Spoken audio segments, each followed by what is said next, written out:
Ya, ya. Mari kita sama-sama berdoa.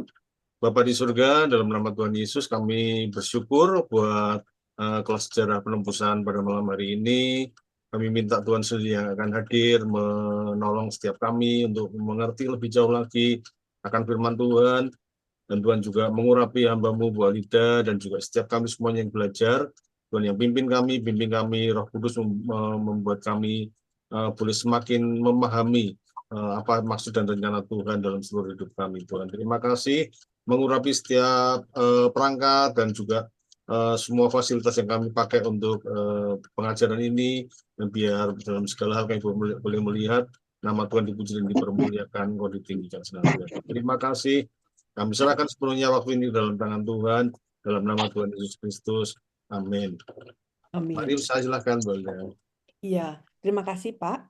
Hari ini kita masuk ke dalam pelajaran ketiga, ya, yang berjudul Bait Suci Salomo yang dibangun sesuai cetak biru Allah. Ya, cetak biru artinya blueprint. Ya, jadi minggu lalu kita sudah bahas tentang Daud dan Salomo, ya, tapi kali ini kita fokus kepada bait sucinya Salomo.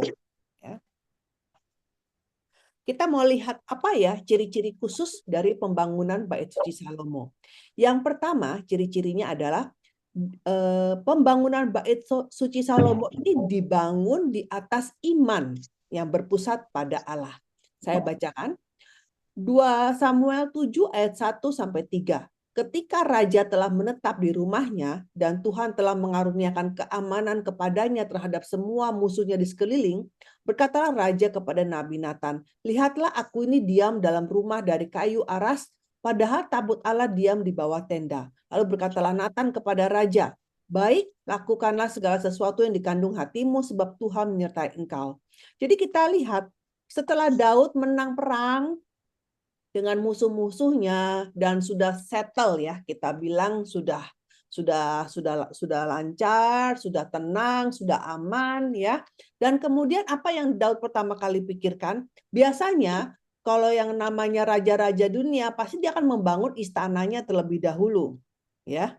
Nah, karena yang di Daud bangun ini bukan istana yang kan nanti setelah ada bangun bait suci kan ada lagi bangun istana, ya. Salomo membangun istananya sendiri itu juga lama 13 tahun, ya.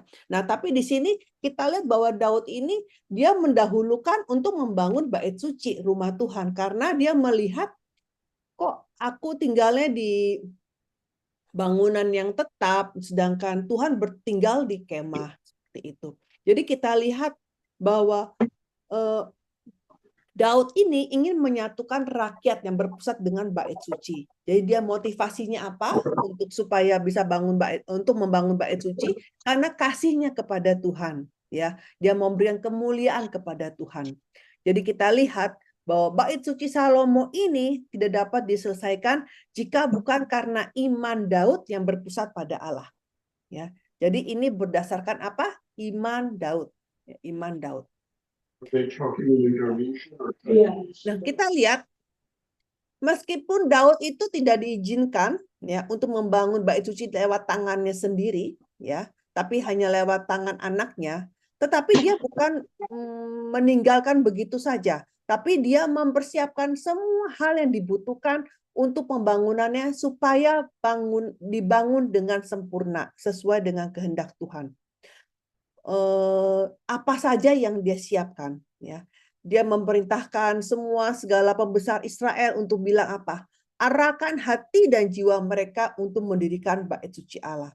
Kemudian dia menunjuk, ya, dia mengadakan sensus orang-orang Lewi, suku Lewi yang berusia 30 tahun ke atas dan kemudian dihitung ada 38.000. Nah, kemudian mereka ini semua dibagi tugasnya, ya, yang mana nanti apa yang mereka lakukan ketika bait suci ini selesai.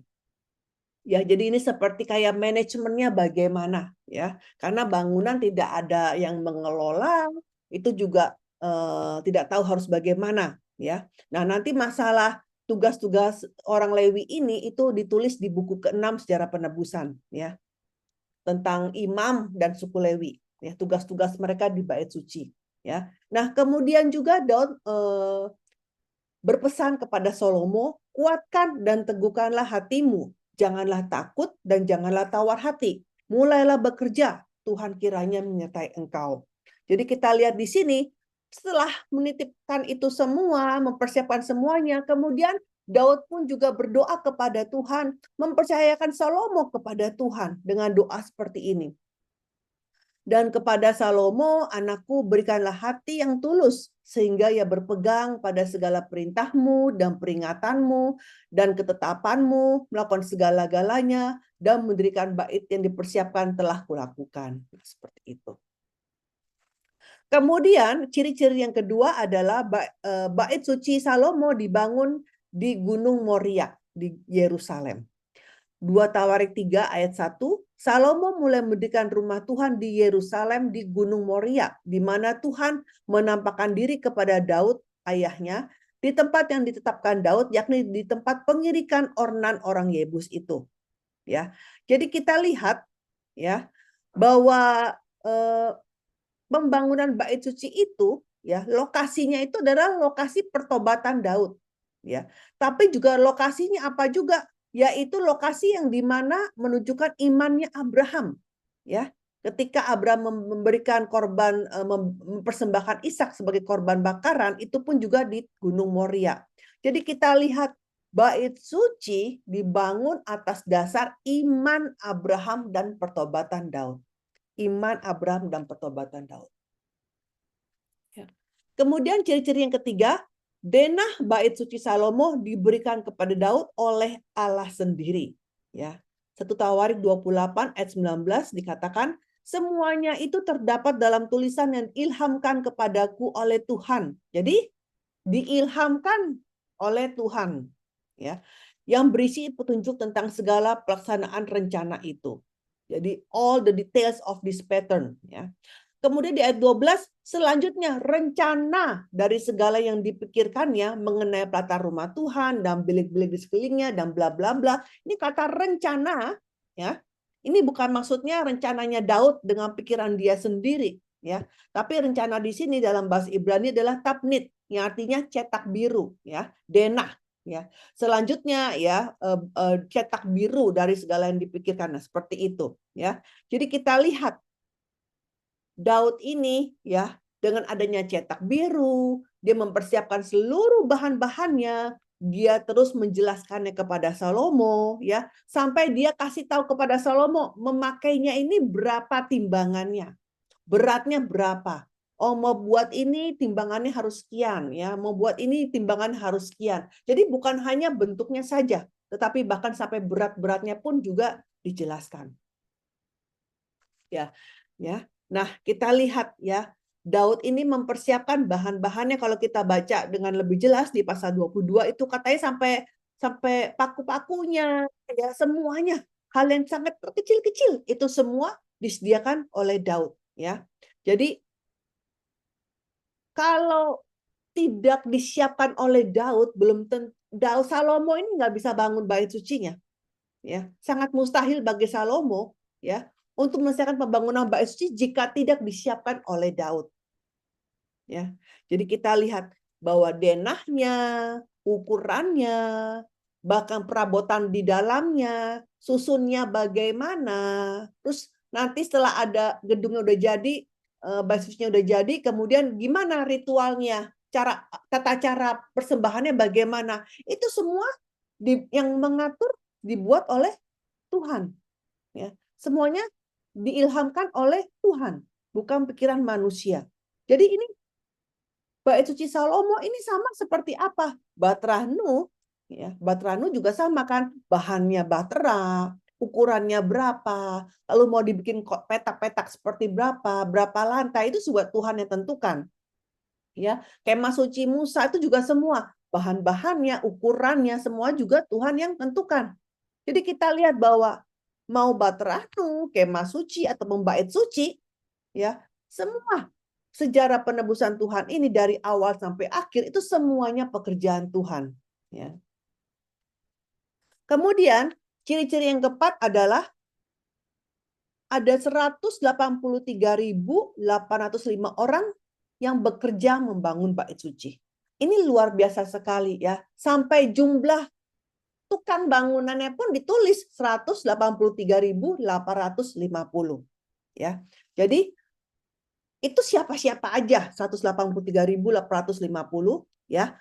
Pekerja rodi ya dari bangsa Israel ada 30.000. Kemudian dari bangsa kafir yang tukang kuli angkut sama yang tukang potong-potong batu itu ada 70.000 dan 80.000 ya. Dan kemudian dari tukang-tukang ini kan mesti ada kepala mandor, mesti ada pengawas. Nah, orang mandornya aja ada 3.300 dan 550. Ya, jadi kita lihat ya, sangat banyak. Ya. Nah, tetapi satu hal yang harus dilihat, pencatatan jumlah orang yang bekerja membangun bait suci itu di kitab Tawarik dan kitab Raja-Raja agak sedikit berbeda. Ya. Total orangnya sama, jumlah orangnya sama, tetapi agak berbeda. Nah, berbedanya kenapa? Ya, karena kalau di kitab Raja-Raja itu dia mengklasifikasikan itu berdasarkan jabatan.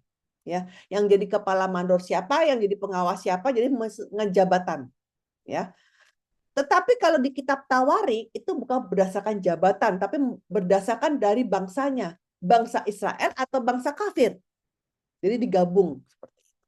Ya. Jadi supaya lebih lengkapnya kita lihat di sini. Ya, pengawas sama kepala mandor sama pemimpin saya jadiin satu semua, pokoknya yang penting pak atasannya gitu ya. Jadi pekerja biasanya maksud tukang ya kan. Jadi kita lihat total pekerja 183.850. Ini bangsa kafir sangat banyak ya. Sebentar, jadi berapa itu, berapa persen ya, saya coba saya hitung dulu. 153.600. Oh ini nolnya kebanyakan satu ya, sorry. Harusnya 153.600 ya, ini nolnya salah. Dibagi 183.850. 84%. Ya. Bangsa kafir kata 84. Kita bulatkan 85%. Banyak sekali. Ya. Kita lihat partisipasi ini menggambarkan apa? Ya. Bahwa di kemudian hari pembangunan kerajaan Allah, pekerjaan Injil Allah juga bukan dilakukan oleh semua orang, semua suku bangsa, tidak ada diskriminasi, ya. Jadi kita lihat ini benar-benar adalah masa damai, ya, yang dimana bangsa-bangsa kafir pun ikut membangun bait suci, ya. Kan kalau udah sejak Salomo, kemudian kerajaannya terpecah, ya, nggak usah pikirlah minta tolong sama bangsa kafir ya, antara Israel Utara sama Yehuda Selatan aja nggak bisa saling tolong ya kan, karena udah sendiri-sendiri. Tapi di zamannya Salomo, di zamannya damai ini, bahkan sampai-sampai orang-orang kafir berdatangan dan bisa saling bantu seperti itu. Ya. Kemudian kita lihat ciri-ciri yang kelima, kayu aras yang digunakan itu lewat laut dari Tirus ya. 2 Tawarik 2 ayat 16. Dan kami akan menebang kayu dari gunung Libanon sebanyak engkau perlukan dan membawanya kepadamu dengan rakit-rakit melalui laut sampai ke Yafo dan engkau dapat mengangkutnya ke Yerusalem. Nah, kenapa mesti import kayunya? Karena Israel tidak punya banyak hutan. Ya, maka itu Israel perlu ya kayu-kayu dari negara lain ya, dan dia peroleh dari Hiram yaitu Raja Tirus. Jadi kita bisa membayangkan ya, kayu-kayu itu ditebang ya, kemudian dikirim ke pesisir Fonisia ya, dan ditebang dari pegunungan Libanon, terus dikirim ke pesisir Fonisia, kemudian sampai di pinggir laut di tepi pantai, kemudian mereka dirakit semuanya ya, kemudian dihanyutkan, jadi melewat jalan laut sampai tiba di Yafo. Yafo itu kota pelabuhan. Nah, dari kota pelabuhan baru diangkut dengan transportasi darat sampai ke Yerusalem. Itu sekitar 56 km. Berarti ini long way to go ya. Lama sekali untuk bisa sampai kayu itu nyampe ke Yerusalem. Ya, kita bisa lihat itu. Ini yang luar biasa. Ciri-ciri yang keenam adalah tidak ada suara yang terdengar saat pembangunan bait suci. Bagaimana mungkin tidak ada suara dalam pembangunan bait suci? Pasti namanya ketok-ketok palu kan pasti ada, ya kan? 1 Raja-Raja 6 ayat 7. Pada waktu rumah itu didirikan, dipakailah batu-batu yang telah disiapkan di penggalian, sehingga tidak kedengaran palu atau kapak atau sesuatu perkakas besi pun selama pembangunan rumah itu. Kita bisa bayangkan. Jadi, batu-batu yang besar-besar, ya, kan mau dipotong-potong persegi-persegi, ya. Itu potongnya di bawah, ya, di tempat penggalian. Jadi setelah potong dengan akurat ukurannya sesuai dengan yang diminta, ya. Baru setelah itu baru tinggal diangkut dan ditempel aja, tinggal dipasang. Hasilnya tidak kedengar suara palu atau kapak atau suara perkakas. Ini luar biasa ya, bahwa Tuhan itu sampai mengaturnya demikian, ya, sampai mengaturnya bahwa potongnya jangan di sini, potongnya di tempat lain, ya, luar biasa. Nah, kenapa? Karena bait suci adalah tempat yang kudus walaupun tempatnya belum jadi, ya. Bait suci adalah tempat di mana Tuhan berada, nama Allah itu berada, ya. Mata, telinga, hati Tuhan itu selalu berada di bait suci. Dan juga bait suci adalah tempat perdamaian antara Allah dan manusia. Karena itu suara-suara manusia tidak boleh terdengar. Nah, ini menjelaskan apa di zaman sekarang? Ya, bahwa gereja juga tidak boleh terdengar suara-suara manusia. Artinya apa? Yang dengan pikiran sendiri semuanya. Tapi harus dengan apa?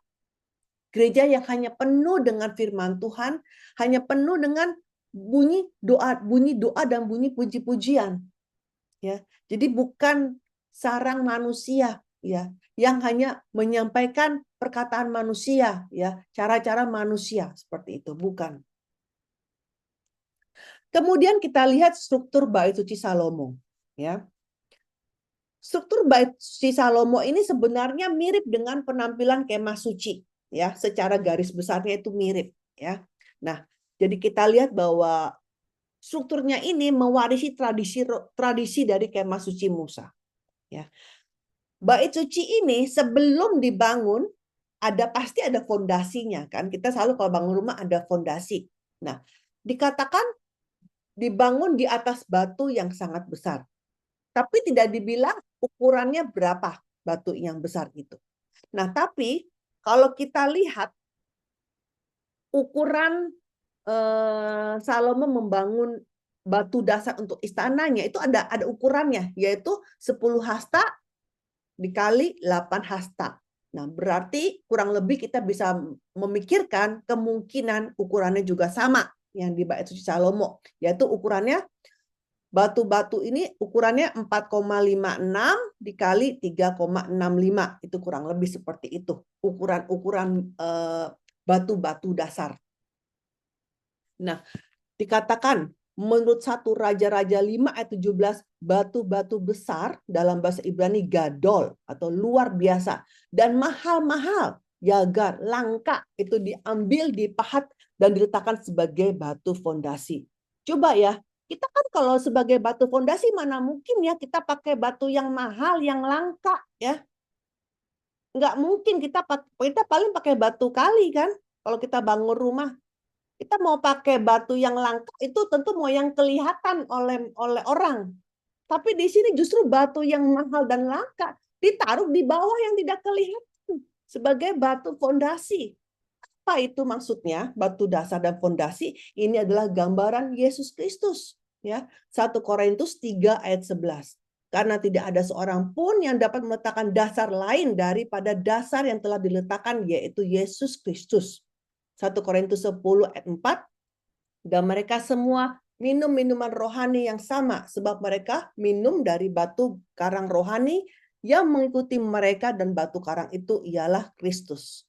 Ya, berarti ada maksudnya ya dengan memakai batu yang mahal dan langka. Ini adalah gambaran dari Yesus Kristus. Kita lihat bagian luar dari bait suci strukturnya. Ya, ayatnya mungkin saya tidak usah bacakan. dicatat aja 1 Raja-Raja 6 ayat 2-3 ya. Jadi kita lihat bahwa ukuran bait suci itu panjangnya 60 hasta. Saya bacakan meternya saja ya. 27,36 meter, lebarnya 20 hasta atau 9,12 meter. Tingginya 30 hasta atau 13,68 meter.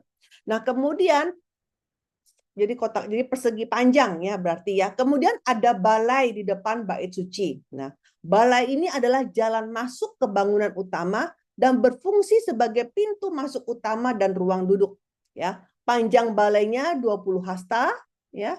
Kemudian menonjol keluarnya itu 10 hasta. Jadi dari depan bangunan dan kemudian tingginya 120 hasta. Kemudian ada jendela-jendela yang rapat bidainya, ya, didirikan di kamar-kamar tambahan di ruang samping bertingkat 3. Ya, lantai bawah berukuran 5 hasta atau 2,28 meter, tengah berukuran lebar 6 hasta 2,74 meter, dan lantai atas berukuran lebar 7 hasta atau 3,19 meter. Nah, kamar-kamar tambahan, jadi kita lihat sekelilingnya ada kamar-kamar tambahan, adalah tempat tinggal bagi para imam di mana mereka menyantap dan juga menyimpan persembahan yang paling kudus. Nah, jujur ya di buku keempat ini tidak ada denahnya bait suci Salomo, tetapi nanti akan ada denah di buku yang lain, buku seri yang lain ya. Nah, kemudian ketika bagian luar bait suci itu selesai, jadi kita lihat ya, setelah bait sucinya itu bagian luar selesai, firman Tuhan datang kepada Salomo dan memperingatkan kepada Salomo, ya, menegaskan kembali bahwa tujuan pembangunan ini adalah supaya orang-orang mematuhi firman Tuhan sepenuhnya, ya. Jadi masih ingat pelajarannya Salomo, ya? Salomo itu diberikan peringatan 2 kali oleh Tuhan, ya, peringatan, ya, untuk mentaati semua, untuk tidak menyimpang dari semua peraturan-peraturannya. Ya, sudah sampai 2 kali. Nah, salah satunya ini yang pertama. Ya, jadi pertama kali udah dikasih taunya ketika bagian luar bait suci itu sudah selesai dibangun. Jadi yang kedua itu setelah selesai, semuanya selesai baru kasih peringatan lagi. Sekarang kita lihat struktur bagian dalam bait suci. Ya, dinding bagian dalam ditutupi papan kayu aras yang kemudian dilapisi lagi dengan emas. Jadi kita bisa bayangkan ya, dari batu ditutupi dengan papan kayu, kemudian dilapis lagi dengan emas. 1 Raja-Raja pasal 6 ayat 14-22. Nah, kenapa ditutupi dengan emas? Itu supaya terang. Ya, supaya terang benderang. Kenapa? Dari cahaya kaki dian. Kaki dian itu kan seperti lampu ya, seperti pelita seperti itu, ya kan? Karena cahaya kaki dian kan dengan adanya dikasih seperti pelita, terus tapi karena pinggirannya itu emas, maka menjadi cahaya itu memantul kan, memantul sehingga menjadi terang, tempatnya menjadi terang, ya. Jadi ini menandakan bahwa Yesus adalah satu-satunya cahaya bagi gereja, ya. Yohanes 8 ayat 12. Kemudian selain itu ada lagi yang namanya tempat maha kudus, ya. Nah, tempat maha kudus ini itu berbentuk kotak ya, persegi ya, 20 kali 20 kali 20 hasta atau sekitar ruangannya sekitar 9 meter. Ya, persegi 9 meter kita bisa bayangkan. Kemudian setelah itu tabut perjanjian ditempatkan di tempat maha kudus dan kemudian dibuat 2 kerub dari kayu zaitun yang masing-masing setinggi 10 hasta. Ya, di atas tabut perjanjian. Ya, jadi kedua kerub itu juga dilapisi dengan emas. Nah, karena angka 10 melambangkan kepenuhan dan kesempurnaan, jadi ukuran kerub ini menunjukkan kepenuhan akan kekudusan Allah. Jadi bayangkan, ukuran tinggi kerub pun harus 10 hasta. Ditentukan seperti demikian. Dan jumlah emas yang digunakan untuk melapisi hanya bagian tempat maha kudus saja itu diperlukan 600 talenta atau 20.400 kilogram. Wah, luar biasa. Ya. Tempat maha kudusnya itu dilapisin dengan 20.400 kilogram emas. Ya, makanya ingat ketika terjadi bait suci itu dirubuhkan, kemudian Nebukadnezar itu sebelum menghancurkan apa yang dilakukan itu mengerat itu, jadi dikerok itu. Semua tembok dikerok karena semua dilapisin dengan emas. Jadi emasnya mau diambil, jadi dikerok maksudnya. Ya, kita bisa lihat seperti itu. Ya. Nah, kemudian pintunya. Pintu masuk ke tempat Maha Kudus dan tempat kudus. Jadi ada 2 pintu, ya. Pintu masuk ke tempat Maha Kudus itu dibuat dari olive wood, ya, dari kayu olive, ya. Dan pintu masuk ke tempat kudus dibuat dari kayu sanobar, ya. Kemudian ada tirai, ya, ditempatkan di antara tempat Maha Kudus dan tempat kudus.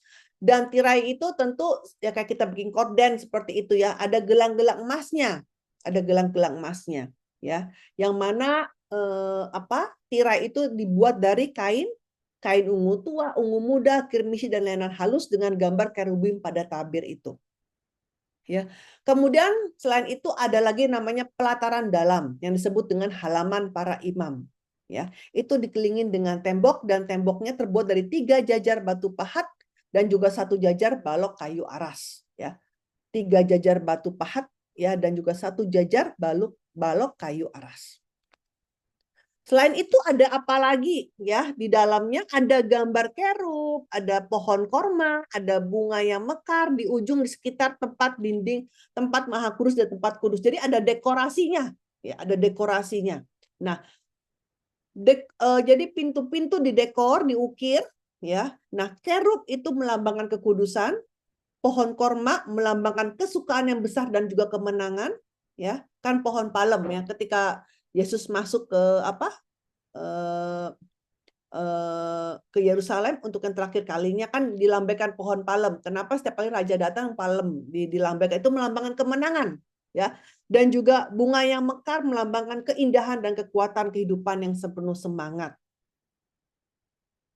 Selain itu ada 10 kandil dan 10 meja untuk roti sajian di dalam ruang besar, ya. Jadi meja untuk roti sajian dan kandil terbuat dari emas itu masing-masing taruh di kanan, di kiri masing-masing 5, ya.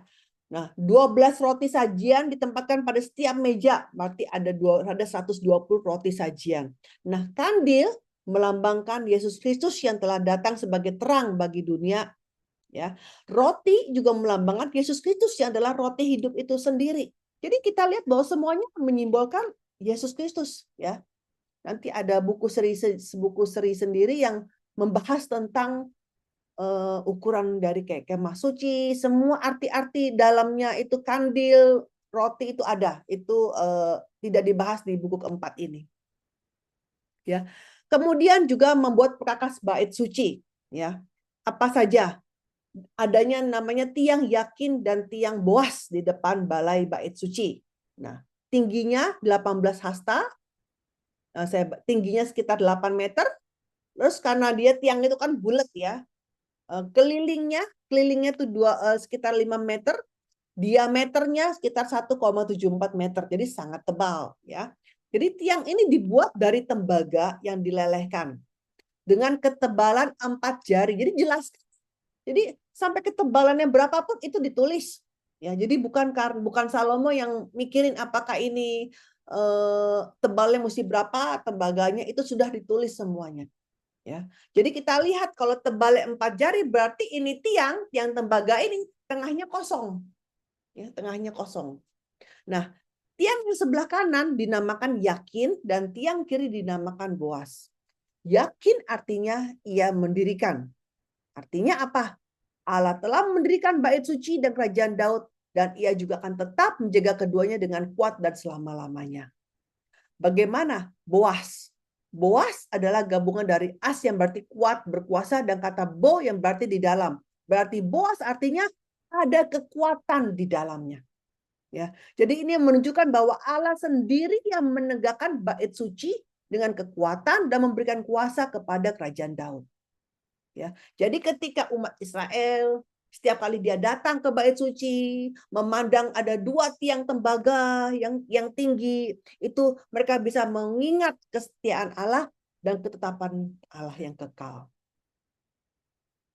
Selain itu, ya, ada memperkakas apa lagi? Itu ada yang namanya laut. Nah, laut.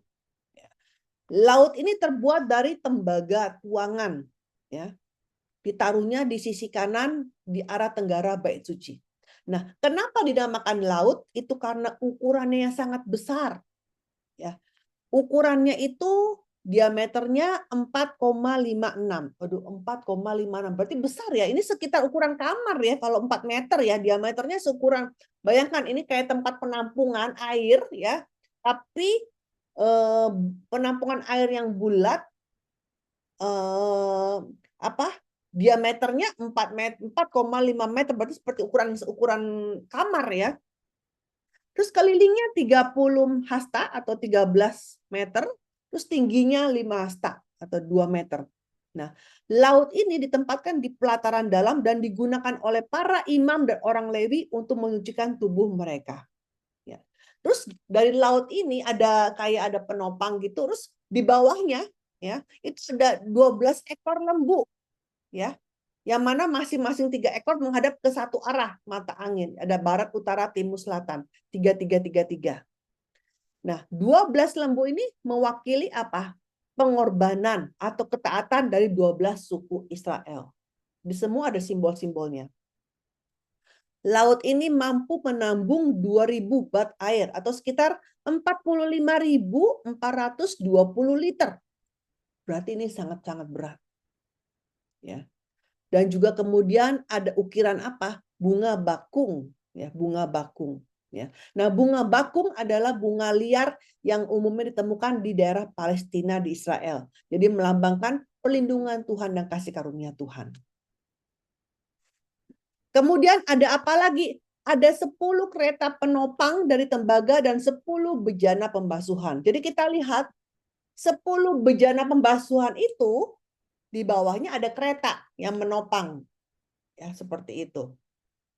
Ya, bejananya ditaruh ada 10, kanan kiri 5, ya. Berarti keretanya juga otomatis jumlahnya juga sama, ya, 10 yang menopang, ya, 5.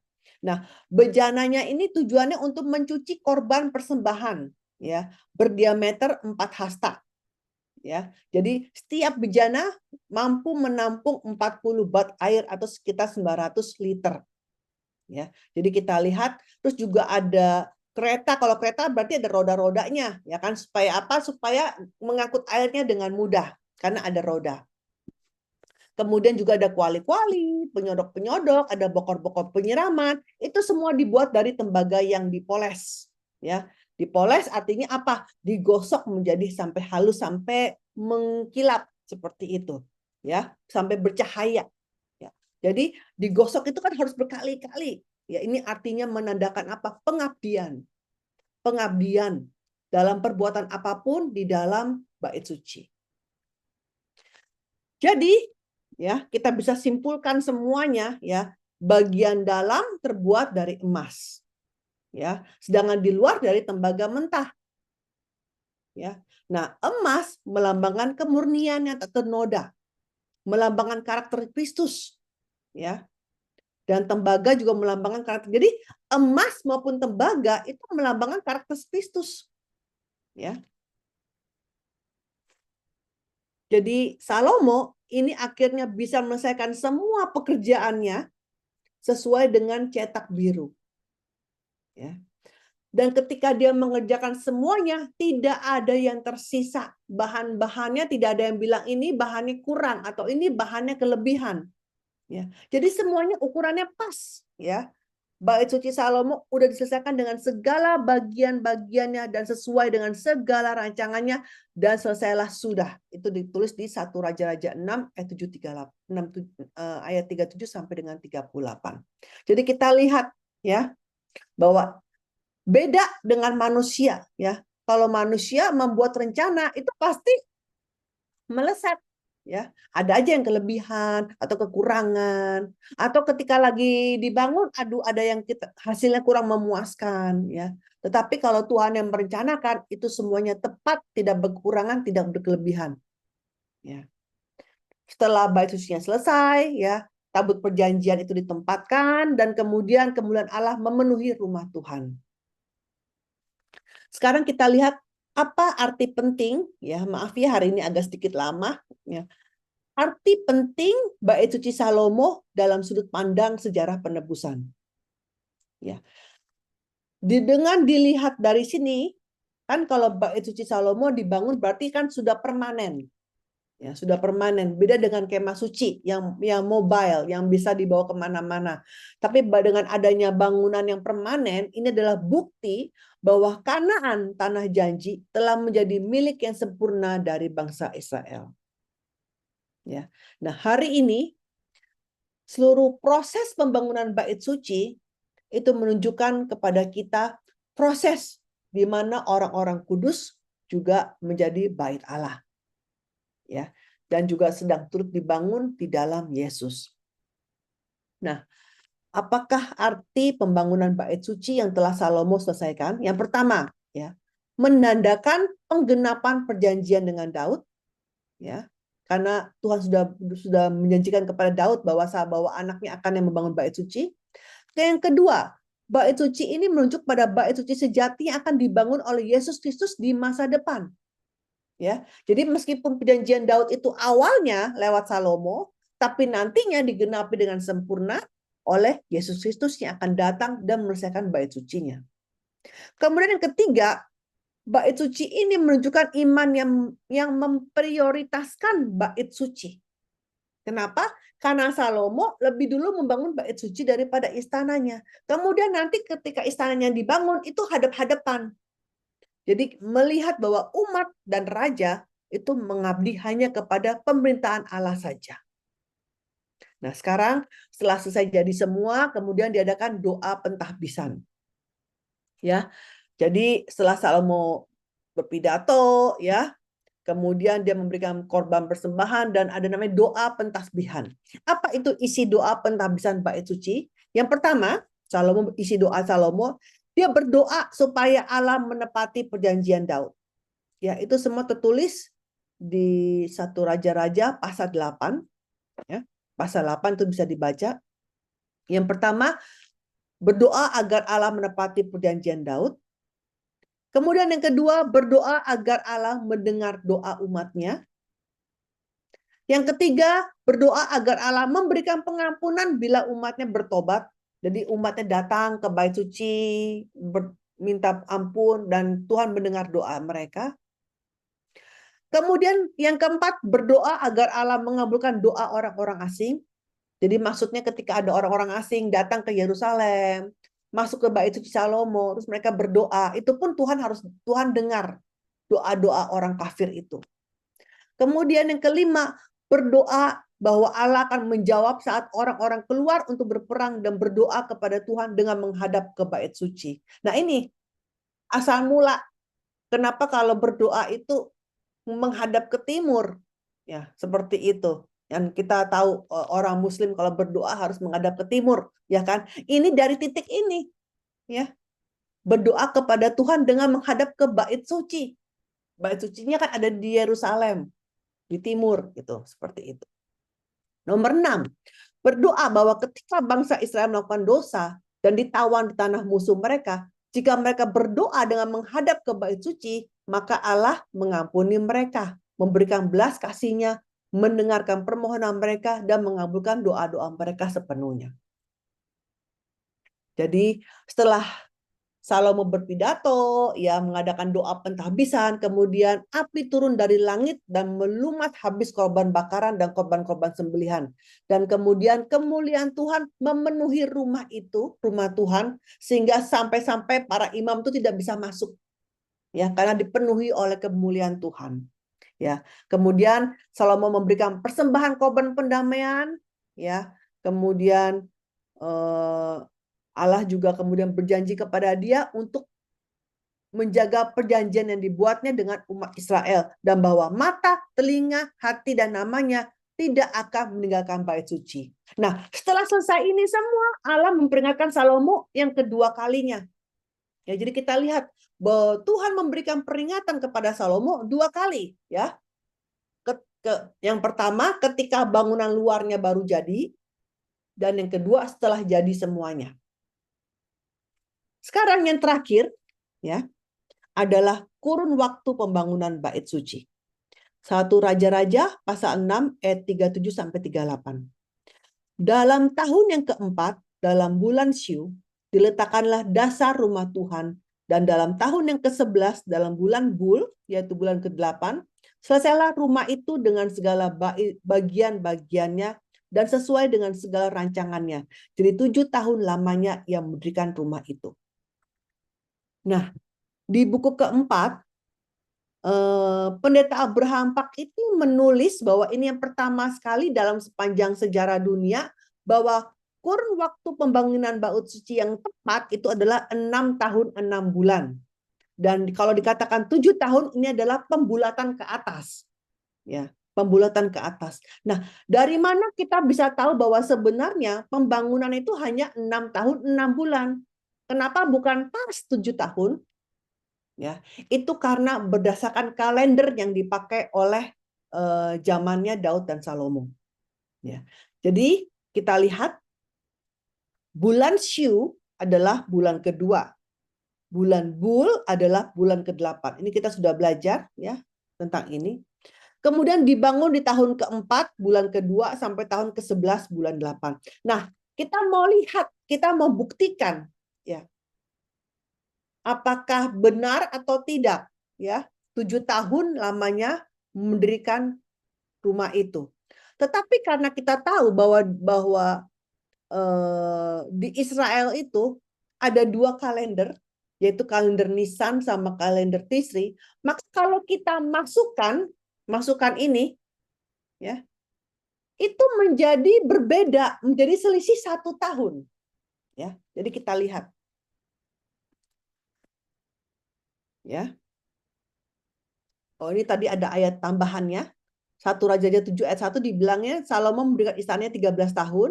Kemudian di ayat 9, pasal 9 ayat 10 dikatakan total 20 tahun. Berarti kan 13 tambah 7. Jadi berarti benar, ya kan? 13 tambah 7 sampai dengan 20. Total semua 20 tahun, ya kan? Berarti kan 7 tahun. Nah, tapi kita mau lihat nih. Kalau begitu, kalau memang karena Alkitab nggak mungkin salah, ya kan? Jadi Alkitab udah dibilang 7 tahun. Nah, berarti kita mau tahu, ini pakai kalender apa di zamannya Salomo? Pakai kalender Nisan atau pakai kalender Tisri? Kita lihat. Kalau pakai kalender Nisan, ini kita hitung kalender Nisan. Kalender Nisan itu adalah kalender yang dimulai dari bulan 1 sampai dengan bulan 12. Ya, dari bulan 1 sampai dengan bulan 12. Jadi mirip kayak kita, dari Januari sampai dengan Desember. Ya. Kita lihat. Dibangun di bulan kedua tahun keempat. Ini saya ambil ini. Nah, pakai laser point. Ya, ini ya. Di tahun keempat, di bulan kedua. Coba perhatikan. Di tahun keempat, di bulan kedua. Selesai pada tahun ke-11, berarti tahun keempat, ke-5, ke-6, ke-7, ke-8, ke-9, ke-10, ke-11. Dan katanya selesai di bulan ke-8. Bulan ke-8.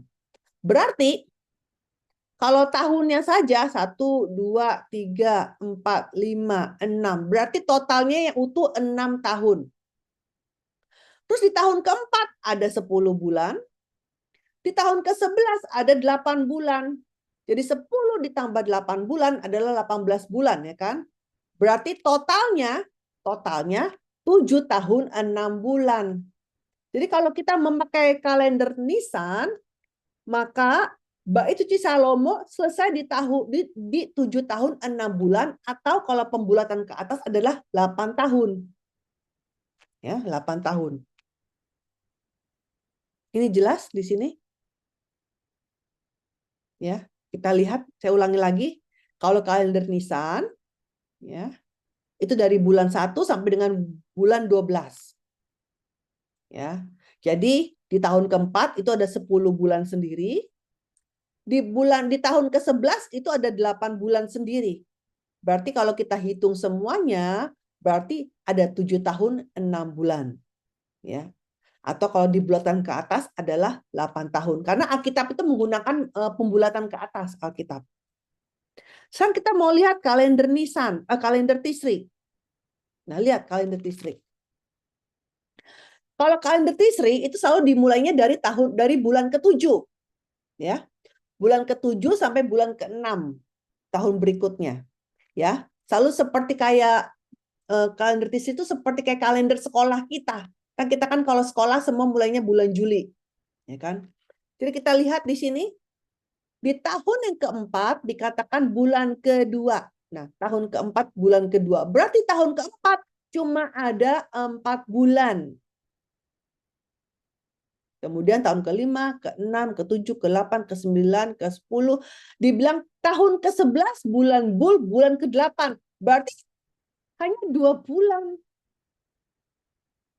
Berarti kalau dengan menggunakan Tisri, pembangunan bait suci itu hanya 6 tahun, 6 bulan.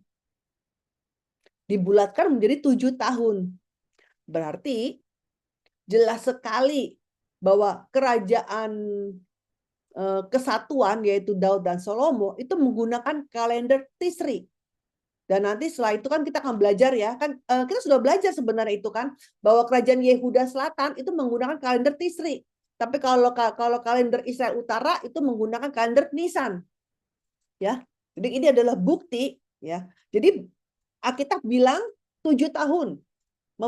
Bait suci Salomo dibangun 7 tahun. Itu adalah pembulatan ke atas. Tetapi lebih tepatnya adalah 6 tahun 6 bulan. Ya, luar biasa. Ya. Jadi kita lihat ya, sangat beda. Ya. Bedanya ini salah ketik ini. Ini kok kalender Nisan sama. Ini salah judulnya ya. Ini bukan kalender Nisan, ini salah judulnya. Ini kalender Tisri, yaitu 6 tahun 6 bulan sampai dengan 7 tahun ini. Ini salah judulnya. Masa kalender Nisan. Tapi kita lihat dari sini, kalau kalender Nisan jadi lebih panjang ya. Kalender Tisri lebih pendek. Ya. Nah, kita lihat Alkitab ini selalu menganut sistem pembulatan ke atas, inklusif. Taunya dari mana? Dari Yesus bangkit di hari ketiga. Ya, Yesus dibangkitkan pada hari ketiga. Jadi sebenarnya, tapi kalau dipikir-pikir, nggak mungkin kan 36 jam. 24 tambah 24 tambah 24. Ya kan nggak mungkin. Kenapa? Hari Jumat saja itu cuma 3 jam. Ya. Kemudian hari Sabtu 24 jam. Ya. Kemudian hari Minggunya nggak ada 24 jam. Ya. Berarti kalau dihitung-hitung tidak ada 48 jam. Tapi Alkitab bilang di hari ketiga. Kemudian kita lihat juga ketika kota Samaria dikepung. Kota Samaria dikepung pun dibilangnya lewat 3 tahun. Ya, padahal kalau kita baca ini di 2 Raja-Raja 18 ayat 9 sampai 10, dalam tahun keempat zaman Raja Hizkia, itulah tahun ke-7 zaman Hosea bin Ela Raja Israel, majulah Salmaneser Raja Asyur menyerang Samaria dan mengepungnya.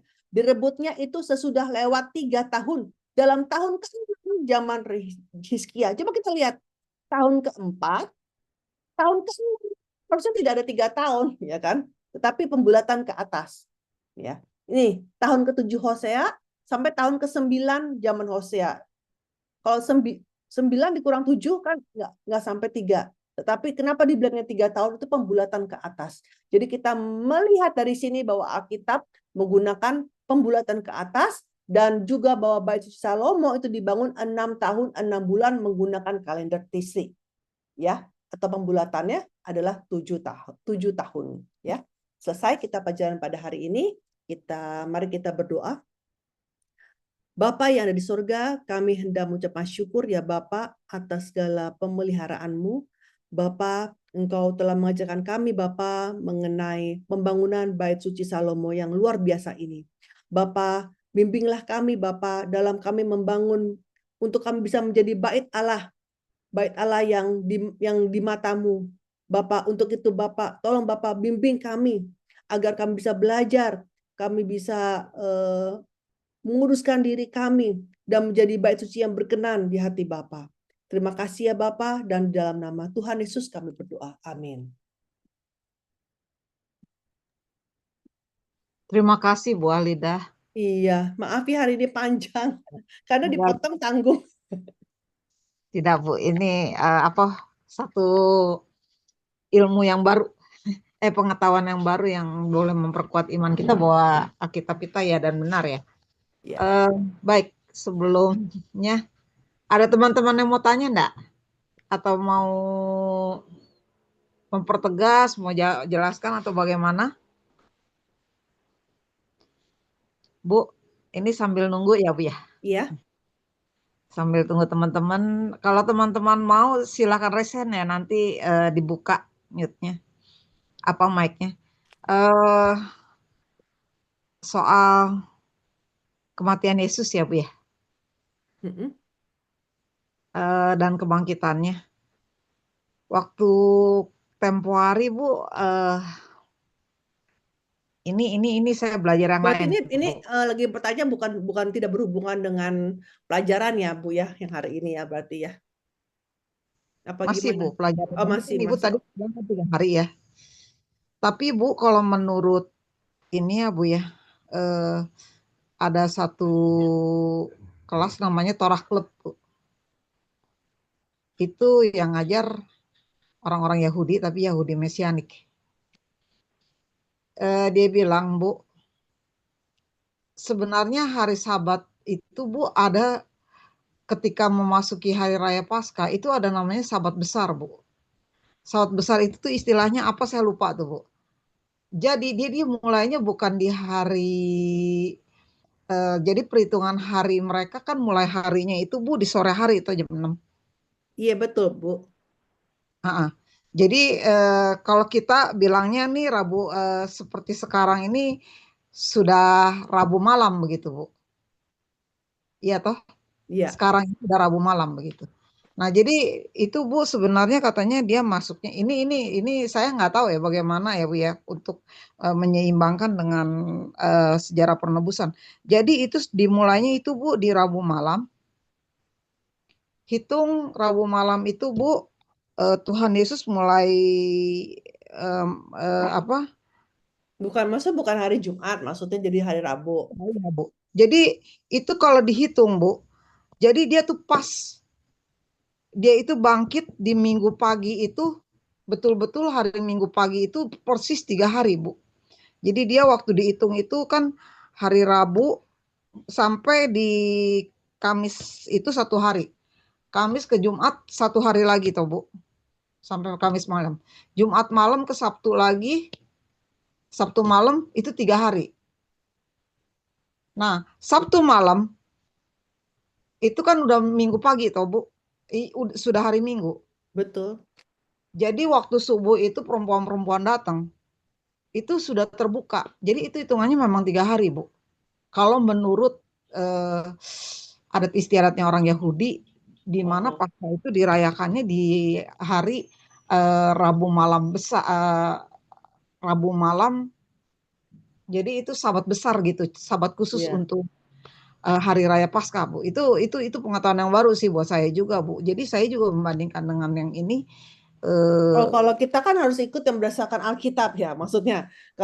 Saya nggak tahu kalau Torah misalkan mau bilang hari Rabu ya kan, karena kan kita itu kan berarti buktinya kan dia punya bukunya sendiri ya kan. Tapi kalau kita kan semua berdasarkan Alkitab dan di Alkitab memang dia mati di hari Jumat jam 3 sore ya kan. Hari Jumat jam 3 sore dan yang namanya hari Sabat, hari Sabtu itu dimulai jam 6 sore. Berarti di hari Jumat aja cuma 3 jam kan? 3, 4, 5, 6 kan berarti cuma 3 jam, ya kan? Kemudian itu dia nggak sampai 3 hari Bu, cuma 2 hari sebenarnya kalau mau dihitung. Oh iya, makanya tadi saya bilang bahwa Alkitab itu namanya pembulatan ke atas. Itu maksudnya saya, Bu. Kan kalau Jumat itu Bu, hitungannya sampai Sabtu kan 1 Jadi hari. maksudnya begini ya, Bu ya.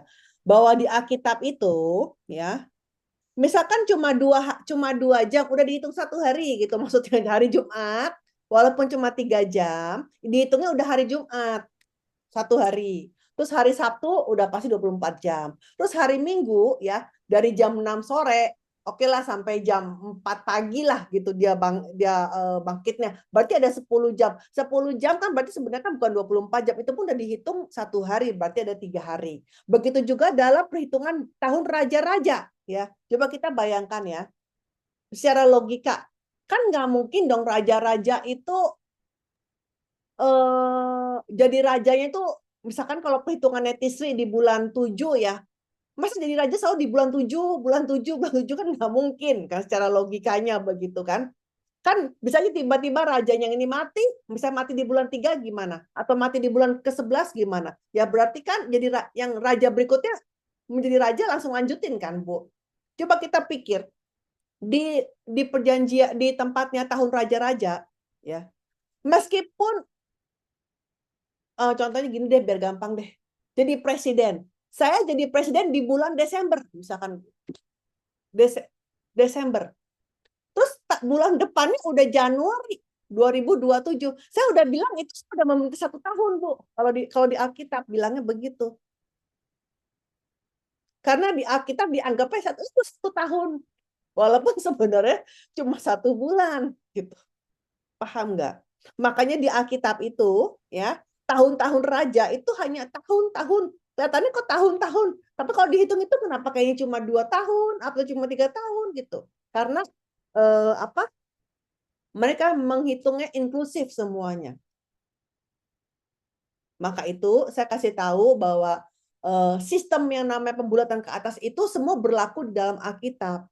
Makanya saya bilang kenapa Bait Suci Salomo itu 6 tahun 6 bulan, maka Bait Suci Salomo ditulisnya 7 tahun, itu nggak salah. Karena kenapa? Karena pembulatan ke atas. Gitu maksudnya. Oke. Sip. Jadi benar, ayatnya itu tidak salah 7 tahun, itu benar. Karena pembulatan ke atas. Tetapi kalau mau dihitung tepat-tepatnya, yaitu adalah 6 tahun 6 bulan. Karena menggunakan kalender Tisri, bukan kalender Nisan. Kalau pakai kalender Nisan berarti beda satunya 1 tahun, bedanya 1 tahun. Karena 7 tahun 6 bulan gitu, jadi seperti itu. Maka ini penting untuk mengetahui kalender apa yang dipakai supaya kita bisa menghitung. Nanti ya, kalau kita belajar lagi di buku kelima mengenai pemulangan, kemudian Nehemia membangun tembok, ya, kita bisa hitung itu pakai kalender apa. Berdasarkan catatan-catatan dari Nehemia, misalkan itu misalkan dia berpuasa di zamannya tahun keberapa, tahun ke-20 raja siapa gitu, itu kan ada semua perhitungannya. Nah itu harus menggunakan kalender yang tepat baru kita bisa menghitungnya. Oke, ada teman-teman yang lain mau tanya? Ini kalau yang di daerah timur udah jam. Oh iya maaf. Nggak apa-apa, Bu. Malam. Nggak apa-apa. Setengah. Ada lagi yang mau tanya? Nggak cuman komentar aja, Bu. Tadi ada sih yang mau tanya, Bu, cuman kelewat, dah lupa saya. Oh iya. Ada teman-teman yang lain kali mau nanya ya? Ada atau enggak? Kalau enggak ada. Sebenarnya namanya Paskah itu, ya kan, tadi kan Paskah itu kan di Alkitab sebenarnya dibilangin ya, sebelum domba itu peraturannya, sebelum domba itu disembelih, kan harus diperiksa dahulu kan. Tanggal 10 diperiksa, selama 4 hari diperiksa, diteliti apakah ini sakit, mencret, apa pokoknya sakit kan. Maksudnya kadang-kadang kan penyakitan kan, domba itu nggak tahu, setelah dikurung 4 hari, selama 4 hari dicek bener semua nggak ini, ada sakitnya enggak gitu. Nah tapi kalau ternyata udah oke, maka tanggal 14 kan disembelih. Itu juga sama. Itu sama seperti Yesus. Dari mulai dia masuk ke tempat Yerusalem. Senin, Selasa, Rabu, Kamis. Tuh kayak dia dikurung, diperiksa. Semuanya. Seperti itu. Pas ya, semua tepat. Pas, semuanya pas. Jadi 4 hari, itu benar-benar Yesus juga 4 hari. Ya, seperti itu. Senin, Selasa, Rabu, Kamis. Oh, ini Bu yang saya mau ngomong nih. Kan Bait Suci itu Bu kalau ada ya, didirikan itu kan tadi dibilang itu mengesahkan ya buat tanah perjanjian Israel, tanah perjanjian itu menjadi Iya, milik karena udah ada bangunan permanen istilahnya kita ngomong. Ya, ya. Itu pengesahan kan istilahnya cap materainya gitu loh. Iya, iya, iya, Cepak gitu. iya. Nah, Bu, apakah harafiahnya nih? Makanya sekarang orang Israel tidak bisa menempati karena belum ada bait sucinya. Harafiahnya nih ya, kan bait sucinya udah diruntuhkan. Makanya disebar semua kan. Gitu. Habis toh bangsa Israel itu. Nah, baru dia dibangun lagi pada tahun 1948 ini. Nah, ini pun masih terakhir ini kan masih harus berbagi nih dengan Palestina oleh PBB itu. Iya. Gitu. Jadi harafiahnya Bu, karena nggak ada bait suci. Berarti Secara harafiahnya, oke, ini cuma kita ngomong-ngomong doang ya, kita ngomong kita ini ya, ya eh, di luar konteks ini ya kita ngomong ya. Berarti kan ini cara harafiahnya. Sebenarnya kalau kita lihat itu janji Tuhan itu secara harfiah atau perohani harus digenapi, ya kan? Harus digenapi. Jadi semua perang, ya, semua perang terjadi karena Israel. Perang Dunia Pertama karena Israel. Perang Dunia Kedua juga karena Israel. Kalau orang dunia bilang bukan karena Israel, itu mah karena British sama apa itu pasti ada alasannya semua masing-masing ya kan. Semua negara punya. Tetapi di mata Tuhan bukan karena mereka semuanya pion-pion sebenarnya. Tapi di mata Tuhan adalah umatnya yaitu karena Israel. Perang Dunia Pertama supaya apa? Supaya Israel bisa kembali, ya kan. Perang Dunia Kedua supaya apa? Supaya dia punya tanah. Perang Dunia Ketiga perlu apa ya? Memang pasti ada Perang Dunia Ketiga ya kan? Supaya apa? Bisa menaklukkan semuanya. Karena bait sucinya itu tempatnya Abraham belum dipulihkan. Cuma dapat sebagian aja, tapi titiknya utama yang penting belum dipulihkan. Nah, begitu juga sama kalau secara rohani kita juga sama, ya kan? Ada perang di dalam diri kita, ada perang dunia pertama, ada perang dunia kedua, ada perang dunia ketiga juga, ya kan? Perang dunia pertama ketika kita baru mau mulai menerima Injil, ya mungkin kita dari agama lain tuh pasti perang dunia seperti itu, ya kan? Kemudian perang dunia kedua lagi, ada yang dimana kita mau itu ada semua. Tapi perang dunia ketiga itu apa? Itu dosa yang paling dalam di diri kita semua, itu di lubuk hati kita itu mesti kita cabut sampai ke akar-akarnya. Itu baru benar-benar baru kita bisa menjadi bait Allah yang sesungguhnya.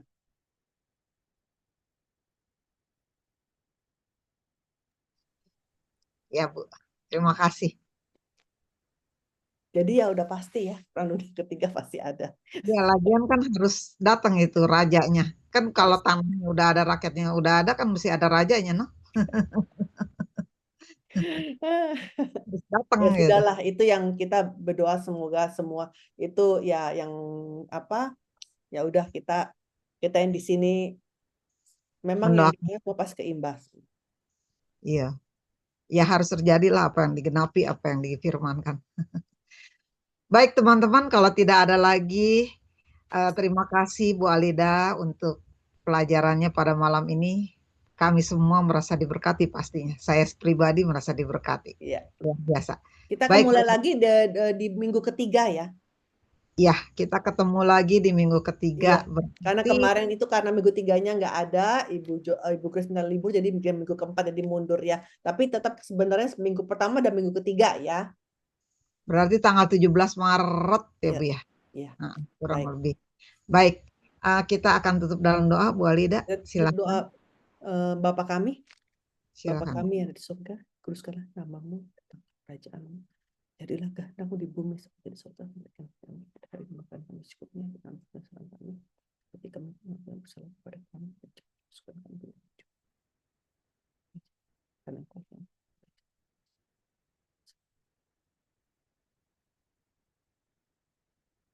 Amin.